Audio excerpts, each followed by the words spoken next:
Экмат Жүрүкбаевич, Да. мен эстетип коет элем, гендердик маселелерди акыркы мына жылдары көтөрүп атабыз, тең жактуу мамиле болсун деп. Анан ушул жерден ак калпакты эстетсеңиздер элечекте унутпаңыздар деген комментарийлерге кошулам, абдан туура болду, Төрөбай Жакеевич Айымдарды айтып кетти, унутпайлы. биз колдоп атабыз. Кагаз Анан жүзүндө берсе биз кошуп коебуз. Хорошо. Анан деген 3-чү берененин 2-чи пунктунда ак калпакты кийип жүрүүнүн тартиби Кыргыз Республикасынын өкмөтү тарабынан аныкталат дейт да. Кандайча? Өкмөт тарабынан аныкталганда ар кандай мыйзам, биз мыйзамга баарын жазып чыгара албайбыз. Мыйзам жазылат концепциясы катарында, өзүңүз билесиңиз жакшы эле. Анан кийин өкмөт тарабынан токтомдор, нормативный правовой база иштеп чыгыш керек. Ушуну айтып атабыз. Анан өкмөт бул ишти, любой токтомду любой мыйзамды өкмөт ишке ашырып токтом катары алып барат. Ушуну айтып атам мен. Анан биздики мындай бар да, тиги мамлекеттик болсо эле күчкө салып эле анан госслужбанын баарын өз каражатыңарга сатып алгыла, сөзсүз түрдө кийгиле, сөзсүз түрдө семейный бюджеттен мамлекет тарабынан эмес, госслужба потом не обязуете? Нет, андай болбойт. Эме десеңиз, мен өзүңүз да билесиңиз жакшы, жаманчылык жакшылыкка келгенде кыргыз эли, кыргыз жигиттер өздөрү эле калпакты кийип чыгат. Эч ким аларга айтпайт, калпак кийип кел деп. Баардыгы эле калпагын кийип келет. Ушуну мен айтып атам да. Эми аякта түшүнүп атам. Анан жанагы өкмөт тарабынан сиз айтып атпайсызбы, рекомендательный характер. Ал эч кандай мындай аныкталат деген үчүн мен сизден ошон үчүн тактап сурап атам да. Рекомендательный характер. 4-чү беренени карасаңыздар, ак калпакты жасап чыгаруу, ташып кирүү жана сатып өткөрүү. Өкмөткө жаңы бизнес ачып берейин деп атасыздарбы? Жок, анан алысыракпыз, сиз айткандай алып келип, мына азыр өзүңүз да билгендей Кытайдан. Как это мыйзамда жазылса, значит, кыялды жаап туруп, кыялдын ордунда деген өкмөт мүчөлөрүн отургузайын деп атасыңарбы? Или государственная компания будет, которая одна это проводить? Вы у вас, Экмат Жүрүкбаевич, у вас такая привычка интересная спорить со всеми, кто вам вопрос задает. Ну я отвечаю вам. Нет, ну вы в менее агрессивной форме отвечайте, пожалуйста. Нет, вы меня спросили, я хочу ответить. Ак калпакты жасап чыгаруу, ташып кирүү жана сатып өткөрүү. Өкмөттө ак калпакты бизнес кылып өнүктүрөйүн деп атасыңарбы? Башка жумуштар жокпу? Бул сурообу? Кыргызстанда проблемалар жок калдыбы? Бул сурообу? Суроо. Эми уруксат бересиңиз, жооп берейин. Эми уруксат берем. Эми болду, анда баштайын. Мен муну айтып аткан себеп мындай да. Азыр өзүңүз билгендей, мына Кытай тараптан ак калпактын эч кандай азыр баркы синтепондан жасап атат. Өзүнүн мурдадан келген, мен адистермен де сүйлөштүм. Сиз менин суроомо жооп бериңизчи. Мен ушуну эме историясын айтып берейин да. Жок, сиз менин суроомо жооп бериңиз. Жок, өкмөткө бизнес ачпайбыз. Как это ачпайсыз? Мыйзамда четко жазып атасыңар. Ак калпакты жасап чыгаруу, ташып кирүү жана сатып өткөрүү. Бизнес ачып берип атасыңар. Калган те, кто остальные частники, ремесленники производить эткендер, аларды эмне кыласыздар? А жерде эме тартиби деп айтып атпайбыз. Там же разработать. Менин 5 секундум өтүп кетти. Жигиттер кактарып атасыңар? Он говорит, а в мое время уходит.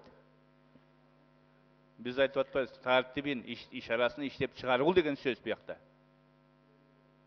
Мирлан Исакбекович, мне 10 секунд потом добавите, да? Да, обязательно. Вот здесь спорный 4-чү берене менен 1-чи пунктка. 2-чи окууга карап чыгарабыз. 10 секунд убакыт кошуп бериңиздер. Эл абдан каршы болот. Сиз элдин бизнесин оккатын талашпаңыздар, туура эмес. Анан деген берененин 4-чү берененин 3-чү пунктунда деген жазалоо маселесин коюп турсуңар да. Мына мало штрафов по УПК. Да. Жиңип алсын. Кошуп бергиле. Укпаган. Уланта бериңиз.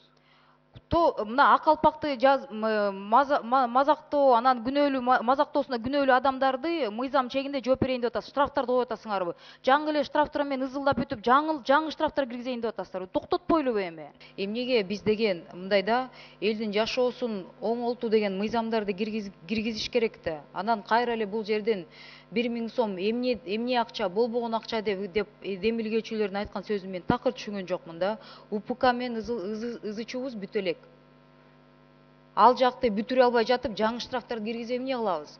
Анан өкмөткө деген мен такыр түшүнгөн жокмун. Ошол ак калпакты чыгаруу, анан деген ак калпакты ошо жасалышынан бери, анан бизнес кылып туруп сатуусунан бери өкмөт өзү көзөмөлдөйүн деп атабы?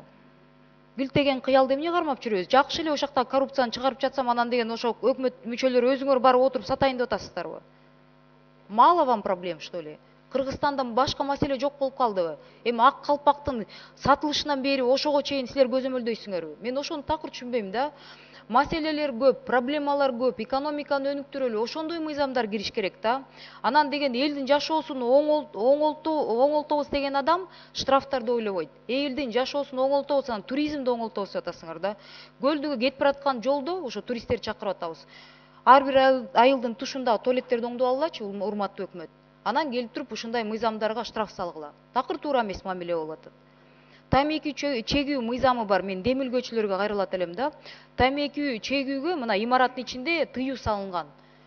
100% муакта отурган депутаттардын баарыңар кабинетиңерде тамеки чегесиздер. Өзүбүз мыйзам чыгарабыз, өзүбүз аткарбайбыз. Анан зачем бул мындай туура эмес нерселер болуп жатат да? А бул жерде сөзсүз чыныгы жүрөгүндө патриот адам ансыз деле калпакты кийип жүрөт. Када салтты сыйлаган адам ансы эле сактап жүрөт.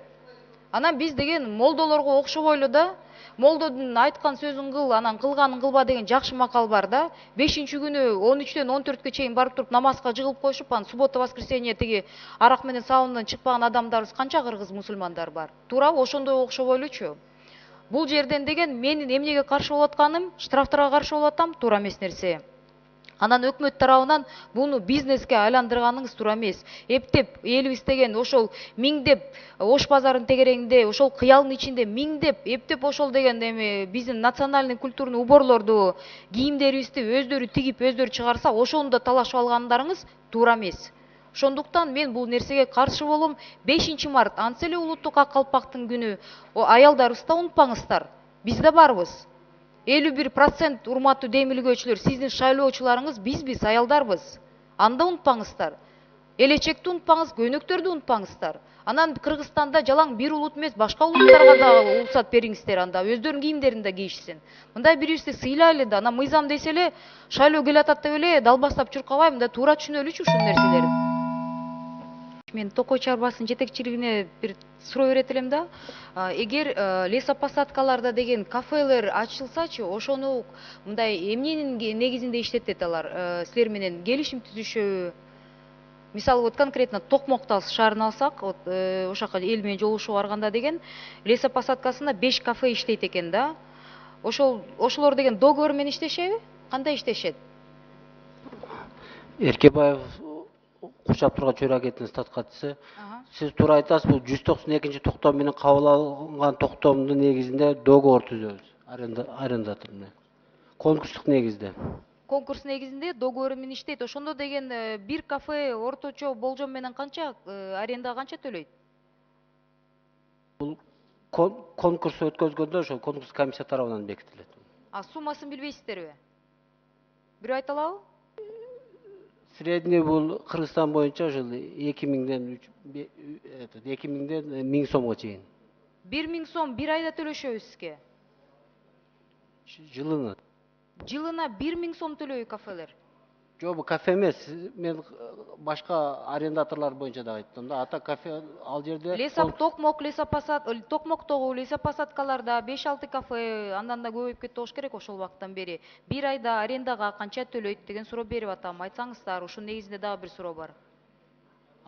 Токмок боюнча бул ошол кафе эгер кафелерди иштетсе, алар 10-15 миңге чейин жетет.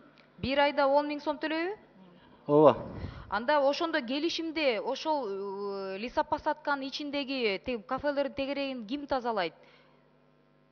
Келишим боюнча. Договордо кандай түзөсүздөр? Ошол договордун ичинде көрсөтүлөт, ал ошол арендатор тарабынан жүргүзүлөт. Анда ошону акчасын алгандан кийин көзөмөлдү ким кылат? Эмнеге лесопосадканын ичине кирсеңиздер, ошо жашаган жергиликтүү жарандар мындай кайрылып атышат да, арызданышыпчы.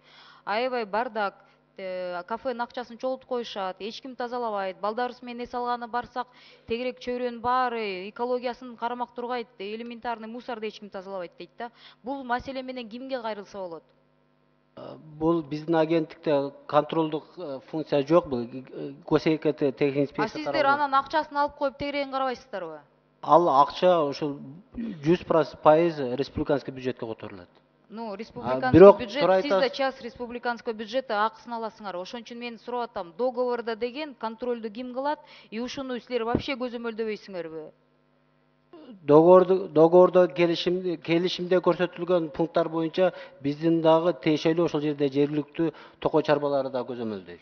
Анда чоң сураныч ошо Токмокто жашаган элдин атынан мен ойлойм бул башка шаарларда дагы башка региондордогу ошондой лиса посадканын ичинде кафелер мындай эс алуучу борборлор бар жерлерден жарандар кайрылат да балдары менен чыга албай калдык дейт, баса албай калдык дейт. Тегерегинин баары мусор. На контроль кто-нибудь возьмите, пожалуйста, Сураныч. Макул, биз азыр жазып алдык. Бул Рахмат, боюнча контроль рахмат. жүргүзөбүз.